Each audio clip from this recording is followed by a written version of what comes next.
पूर्व संकट पर संसद में पीएम मोदी का संबोधन। वैश्विक स्तर पर बढ़ते तनाव के बीच भारत के प्रधानमंत्री नरेंद्र मोदी ने 23 मार्च 2026 को लोकसभा में चल रहे पश्चिम एशिया संकट पर संबोधन दिया।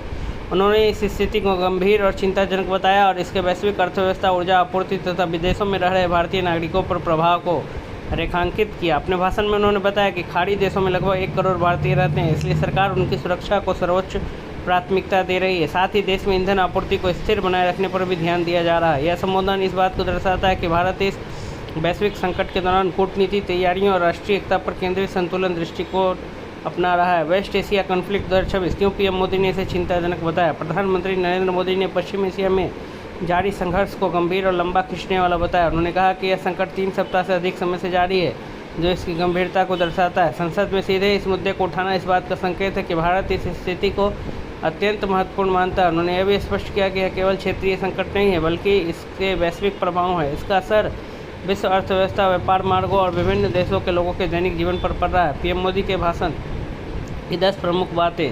प्रधानमंत्री नरेंद्र मोदी ने पश्चिम एशिया संघर्ष को चिंताजनक बताया और कहा कि यह 3 सप्ताह से अधिक समय से जारी है, जिससे वैश्विक स्थिरता प्रभावित हो रही है। उन्होंने कहा कि यह संघर्ष वैश्विक सप्लाई चेन, व्यापार मार्गों और आर्थिक गतिविधियों को बाधित कर रहा है। प्रधानमंत्री ने स्पष्ट किया कि हॉर्मुज जल संधि, स्ट्रेट ऑफ हॉर्मुज में किसी भी प्रकार का व्यवधान स्वीकार्य नहीं है, क्योंकि यह वैश्विक तेल परिवहन का प्रमुख मार्ग है। भारत अपनी लगभग 60% एलपीजी जरूरतों का आयात करता है। ऐसे में यह संकट देश में ऊर्जा उपलब्धता और कीमतों पर बड़ा प्रभाव डाल सकता है। आपूर्ति में अनिश्चितता से निपटने के लिए सरकार घरेलू ऊर्जा उत्पादन बढ़ाने पर जोर दे रही है। प्रधानमंत्री ने बताया कि खाड़ी देशों में करीब 1 करोड़ भारतीय रहते हैं और उनकी सुरक्षा सरकार की सर्वोच्च प्राथमिकता है। वर्तमान में लगभग 700 भारतीय नाविक 22 जहाज़ों पर हॉर्मुज जल संधि, स्ट्रेट ऑफ हॉर्मुज क्षेत्र में प्रभावित है।